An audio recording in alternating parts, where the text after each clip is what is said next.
MTV news Kannada ವಾಹಿನಿಗೆ ಸ್ವಾಗತ.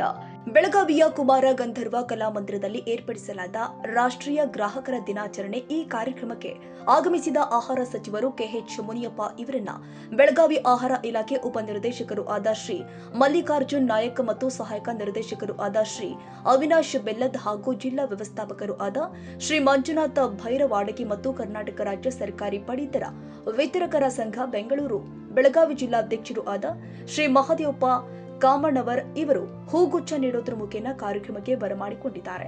ನಂತರ ಸಚಿವರು ಹಾಗೂ ಎಲ್ಲ ಮುಖ್ಯ ಅತಿಥಿಗಳು ನಾಡಗೀತೆ ಹಾಗೂ ಜ್ಯೋತಿ ಬೆಳಗಿಸುವ ಮೂಲಕ ಕಾರ್ಯಕ್ರಮಕ್ಕೆ ಚಾಲನೆ ಕೊಟ್ಟಿದ್ದಾರೆ.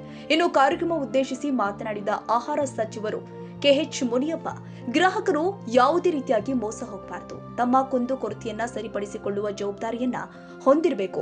ನಾವು ನಿಮ್ಮ ಜೊತೆಗೆ ಸದಾಕಾಲ ಇರ್ತೀವಿ ಅಂತ ಹೇಳಿದ್ದಾರೆ. ನಂತರ ನ್ಯಾಯವಾದಿ ಎನ್ಆರ್ ಲಾತೂರ್ ಮಾತನಾಡಿ, ಗ್ರಾಹಕರು ಖರೀದಿಸುವ ಸರಕು ಸಾಮಗ್ರಿಗಳ ತೂಕದಲ್ಲಿ ಯಾವುದೇ ವ್ಯತ್ಯಾಸವಿಲ್ಲದ ಹಾಗೆ ನೋಡಿಕೊಳ್ಳಬೇಕು. ಬಿಲ್ಲನ್ನ ಕಡ್ಡಾಯವಾಗಿ ಪಡೆಯಬೇಕು. ಆಗ ಮಾತ್ರ ನಾವು ದಾಖಲಿಸಿದ ದೂರನ್ನ 3 ತಿಂಗಳಲ್ಲಿ ಕಡ್ಡಾಯವಾಗಿ ಮುಗಿಸಿಕೊಡಲಾಗುತ್ತೆ ಎಂದಿದ್ದಾರೆ. ದಯಮಾಡಿ ರಾಜ್ಯದಲ್ಲಿ 22,000 ಚಿಲ್ಲರೆ ನ್ಯಾಯಬೆಲೆ ಅಂಗಡಿ ಇದ್ದಾವೆ. ದಯಮಾಡಿ ಹೇಳ್ತೇನೆ, 22,000 ಅಂಗಡಿಗಳಲ್ಲಿ SC ST ನಮ್ಮ ದಲಿತರಿಗೆ ಎಷ್ಟಿದ್ದಾವೆ ಅನ್ನೋದನ್ನು ನೋಡಿದರೆ ಬಹಳ ನಾವು ಹುಚ್ಚರಾಗ್ತೀವಿ. ದಯಮಾಡಿ ಸಾಮಾಜಿಕ ನ್ಯಾಯದ ಪರಿಕಲ್ಪನೆಯನ್ನು ಅಂಬೇಡ್ಕರ್ ಅವರು ಬಸವಣ್ಣವರು ಕೊಟ್ಟಿದ್ದಾರೆ. ನೀವು ಮಂತ್ರಿಗಳಾಗಿದ್ದೀರಿ, ನಿಮ್ಮಿಂದ ನಮಗೆ ಅಪೇಕ್ಷೆ. ದಯಮಾಡಿ ಆ ಲೆಕ್ಕ ಅಂಕಿ ಸಂಖ್ಯೆ ತೆಗೆದುಕೊಂಡು ಎಷ್ಟು SC ST ಜನರು ನ್ಯಾಯ ಕೊಟ್ಟಿದ್ದಾರೆ, ಅದರಿಂದ ಇನ್ನು ಮೇಲೆ ಅವುಗಳನ್ನು ಬೈಫರ್ಕೇಶನ್ ಮಾಡಿ ನಮ್ಮ ದಲಿತರಿಗೆ ನ್ಯಾಯ ಕೊಡಬೇಕಾಗ್ತದೆ. ದಯಮಾಡಿ ಸರ್. ಮತ್ತೊಂದು, ತಾವು 24 ರೂಪಾಯಿ ಇದ್ದಂಥ ಕಮಿಷನ್ ಅನ್ನ ತಮ್ಮ ನೇತೃತ್ವದೊಳಗೆ ಸನ್ಮಾನ್ಯ ಸಿದ್ದರಾಮಯ್ಯ ಮುಖ್ಯಮಂತ್ರಿಗಳು 150 ರೂಪಾಯಿ ಮಾಡಿದಾರ. ವಿಶೇಷವಾಗಿ ಬೆಳಗಾವಿ ಜಿಲ್ಲೆ ನಮ್ಮ ನ್ಯಾಯಬೆಲೆ ಅಂಗಡಿ ಮಾಲೀಕರ ವತಿಯಿಂದ ನಿಮ್ಮನ್ನ ಸಾವಿರ ಕೋಟಿ ಧನ್ಯವಾದಗಳನ್ನ, ಅಭಿನಂದನೆಗಳನ್ನ ಸಲ್ಲಿಸ್ತೇನೆ.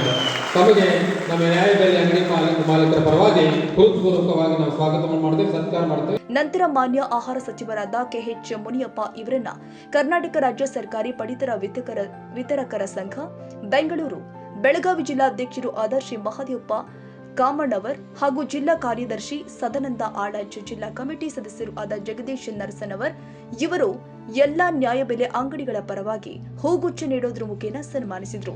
ಕಾರ್ಯಕ್ರಮದಲ್ಲಿ ಸಾಕಷ್ಟು ಮುಖಂಡರು ಭಾಗಿಯಾಗಿದ್ದರು. ತಾಜಾ ಸುದ್ದಿಗಾಗಿ ಎಂಟಿವಿ ನ್ಯೂಸ್ 24x7ಗೆ ಸಬ್ಸ್ಕ್ರೈಬ್ ಮಾಡಿ ಮತ್ತು ಬೆಲ್ ಐಕಾನ್ ಅನ್ನು ಒತ್ತಿ. ತಪ್ಪದೇ ಲಿಂಕ್ ಶೇರ್ ಮಾಡಿ.